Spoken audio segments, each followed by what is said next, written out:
আসসালামু আলাইকুম রহমতুল্লাহি ওবারাকাতুহু। সম্মানিত দর্শক,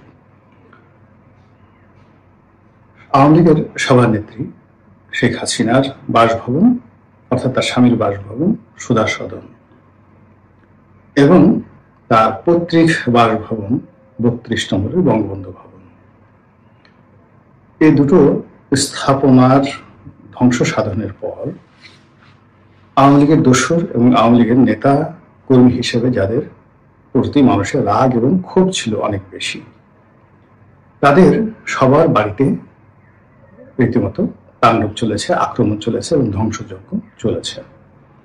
আপনি খুঁজে খুঁজে দেখুন যাদের বিরুদ্ধে অভিযোগ ছিল এবং যাদের বিরুদ্ধে জনরোষ ছিল, প্রায় সবার বাড়ি টার্গেট করা হয়েছে খুব অল্প সময়ের মধ্যে। এবং আজকে আমি এই ভিডিওটি করছি বৃহস্পতিবার দিন বিকাল ৩টার সময়টিতে। যে খবর শুনছি তাতে করে মনে হচ্ছে যে আজ রাতে, আগামীকাল শুক্রবার, এবং সরকার বা মিলিটারি যদি খুব বেশি অ্যাগ্রেসিভ ওয়েতে এগুলো দমন না করে, তাহলে দেখা গেল যে সারা বাংলাদেশে আরো অনেক মন্ত্রী, এমপি এদের বাড়িতে আক্রমণ চালানো হবে। এভাবেই যারা আন্দোলনকারী তারা তাদের এই যে অবস্থানটি, সেই অবস্থানটিকে জীবন মরণ সমস্যা হিসেবে নিয়েছেন। তাদের অনেকের বক্তব্য হলো যে আমাদের তো এখন আর ফিরে যাওয়ার কোনো উপায় নেই। কিংস পার্টি বলেন, যা কিছু বলেন, এই রাজনীতি করে আমাদের টিকতে হবে এবং আওয়ামী লীগের ধ্বংসস্তূপের উপরে আমাদেরকে বীরদর্পে বিজয়ের পতাকা সন্নিবেশিত করতে হবে। এবং তারা এখন এতটা বলতে গেলে বেপরোয়া এবং এতটা দৃঢ়তা এবং উচ্চাকাঙ্ক্ষা নিয়ে তারা এগুচ্ছেন। সেই উচ্চাকাঙ্ক্ষার পথে জামাত আসুক, বিএনপি আসুক, ডক্টর মোহাম্মদ ইউনূস আসুক, তারা এটা কেয়ার করছে না। এখন এর পেছনে তাদের নিজস্ব উদ্যোগ থাকতে পারে, এর পেছনে তাদের নিজেদের ভয় আতঙ্ক কাজ করতে পারে, অথবা নিজেদের উচ্চাকাঙ্ক্ষা কাজ করতে পারে, অথবা পেছন থেকে তৃতীয় শক্তি, চতুর্থ শক্তি, পঞ্চম বাহিনী কলকাঠি নাড়তে পারে। রাজনীতি বড়ই জটিল, আমরা কোনো কিছু জানি না, কিন্তু যা কিছুই ঘটছে বা ঘটতে যাচ্ছে সবকিছুই আমাদের অর্থনীতি, আমাদের রাজনীতি, আমাদের সামাজিক বন্ধন এবং আমাদের যা কিছু আছে বেঁচে থাকার জন্য অবলম্বন, সব কিছুকেই তছনছ করে দিচ্ছে। আমরা বেঁচে থাকার আগ্রহ হারিয়ে ফেলছি, আমরা কাজ করার যে উদ্যম, সেই উদ্যম হারিয়ে ফেলছি। আমরা ঘুমিয়ে স্বপ্ন দেখা বা জেগে কল্পনা করা, এই দুটোই আমাদের জন্য অস্বস্তিকর এবং অসহ্য হয়ে পড়েছে। ফলে আগামীতে একটি দুর্ভিক্ষ, একটি জনযুদ্ধ, যেটিকে আমরা সিভিল ওয়ার বলি, তারপর যে কোনো একটি মহামারী অথবা অরাজকতা, বিশৃঙ্খলা, মাৎসান্যায়, যা কিনা অতীতে বহুবার আমাদের এই দেশে হয়েছে, সেই রকম একটা পরিস্থিতি যদি এই সময় তৈরি হয়ে যায়, তাহলে আমাদের সবাইকে বঙ্গোপসাগরে ঝাঁপ দিয়ে আত্মহত্যা করতে হবে। আমরা সীমান্ত বন্ধ, ভারতে পালিয়ে যেতে পারবো না, মায়ানমারও যেতে পারবো না। এর কারণ হলো সেখানে যারা সেখানে যুদ্ধ চলছে এবং আমাদের সীমান্তে যারা আছে বিদ্রোহী গোষ্ঠী, তাদের সঙ্গে আমাদের সম্পর্ক ভালো নয়। ফলে সীমান্তে পাড়ি দিয়ে যদি আমরা ঠিক সেই রোহিঙ্গাদের কাছে যেতে চাই, সেটাও আমাদের দ্বারা সম্ভব হবে না। আবার সেখান থেকে ভিন্ন গ্রুপ পার হয়ে যদি আমরা নেপিদোতে যেতে চাই, তাও কিন্তু আমাদের পক্ষে যাওয়া সম্ভব হবে না। প্লেনে করে যারা সচ্ছল ধনী লোক তারা যাবেন এবং দীর্ঘস্থায়ীভাবে বিশ্বের কোনো দেশে থাকবেন, ওটি এখন আর সম্ভব হচ্ছে না। পলিটিক্যাল অ্যাসাইলাম বাঙালিদেরকে বা বাংলাদেশের লোকদেরকে এখন কোনো দেশে দিচ্ছে না। আর যারা অন অ্যারাইভাল ভিসা দিত, তারাও বাংলাদেশের অস্থিতিশীল অবস্থার মধ্যে সেই জিনিসগুলো বন্ধ করে দিয়েছে। ফলে এই যে ছোট্ট একটি দেশে 18 থেকে 19 কোটি মানুষ, আমরা নিজেরা নিজেদের মাংস কামড়ে ছিঁড়ে খাওয়া ছাড়া আর আমাদের কোনো উপায় নেই।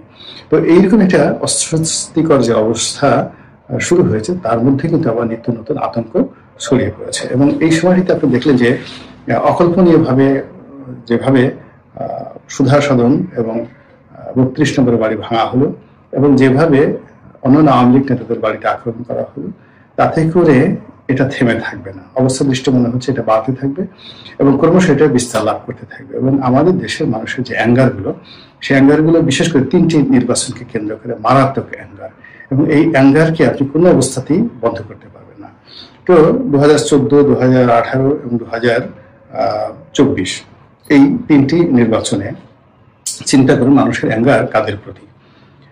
যারা ওই সময়টিতে থানার 3 জন করে কর্মকর্তা, অর্থাৎ ওসি সাহেব, ওসি তদন্ত সাহেব এবং আরো 2-3 জন ধরেন সাব ইন্সপেক্টর, মানে একজন সেকেন্ড অফিসার, কিন্তু এরপরেও অতি মাত্রায় আওয়ামী লীগের দলীয়করণ করেছে। ফলে প্রতিটি থানায় অ্যাটলিস্ট 5 জন করে লোক যদি থাকে, 500 থানায় থাকলে 5×5=25, 2500 কর্মকর্তা, 2500 পুলিশ কর্মকর্তা শুধুমাত্র উপজেলা পর্যায়ে। সারা বাংলাদেশে 3টি নির্বাচনে যদি এক একটা নির্বাচনে 2500 কর্মকর্তা হয়, তাহলে 3টি নির্বাচনে 7500 এই থানা কেন্দ্রিক পুলিশ কর্মকর্তার প্রতি মানুষের ক্ষোভ বিক্ষোভ রয়েছে। তাদেরকে মানুষ শাস্তি দিতে চায়, মারতে চায়, তাদের বাড়িঘর ভাঙতে চায়।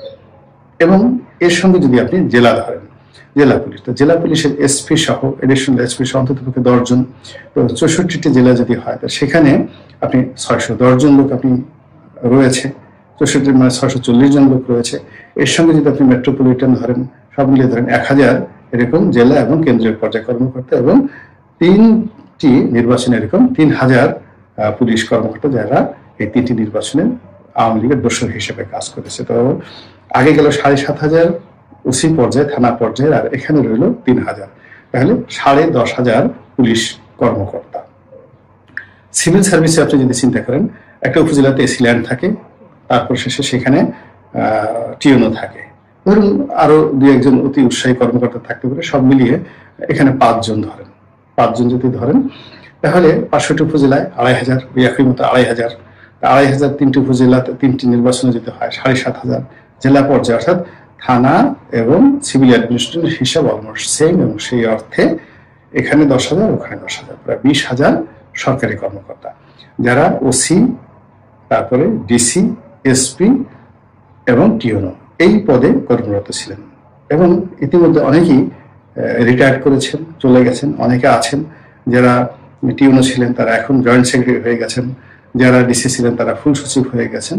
তো এই মানুষগুলো যে তথ্য এবং ডাটা, তাদের বাড়ি ঘর সবকিছু এই এখন যারা এই মব করছেন বা যারা এই ধরনের তৎপরতা চালাচ্ছেন, তাদের কাছে একেবারে হাল নাগাদ রয়ে গেছে, ইনক্লুডিং মোবাইল নম্বর সহ এবং তাদের বর্তমান আত্মীয় স্বজনের নাম সহ এইগুলো ডাটা। এবং এই কাজগুলো কিন্তু গত সেই 2014 সন থেকেই জামাতের লোকও করছে, বিএনপির লোকও করছে, ছাত্র দলের লোকও করছে, শিবিরের লোকও করছে। এদের একটা তালিকা সবার কাছে আছে।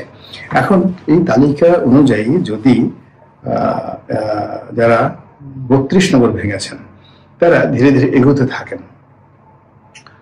তাহলে কি একটা পরিস্থিতির সৃষ্টি হবে? ধরুন একটা এলাকাতে গিয়ে যদি একজন সাবেক ওসি সাহেবকে ধরে পিটনি শুরু করেন এবং বলেন যে এই লোকটি ওইরকম কলমাকান্দা উপজেলাতে দায়িত্বরত ছিলেন এবং তিনি ভোট চুরি করেছেন, তাকে মেরে ফেলেও কিন্তু লোকজন তার দিকে ফিরে তাকাবে না। কোনো একজন এসপি সাহেবকে, কোনো একজন ডিআইজি সাহেবকে যদি এইভাবে ধরা হয় এবং যদি তাকে পিটনি দেওয়া হয় যে তিনি এই কাজগুলো করেছেন, এই কাজগুলো করেছেন, কোনো একটা লোক তাদের প্রতি সহানুভূতি জানাবে না, কেউ বলবেও না যে এদেরকে পুলিশ হাতে দাও বা এদেরকে যাকে বলা হয় আশ্রয় দান করো বা এই কাজগুলো অন্যায় হচ্ছে না।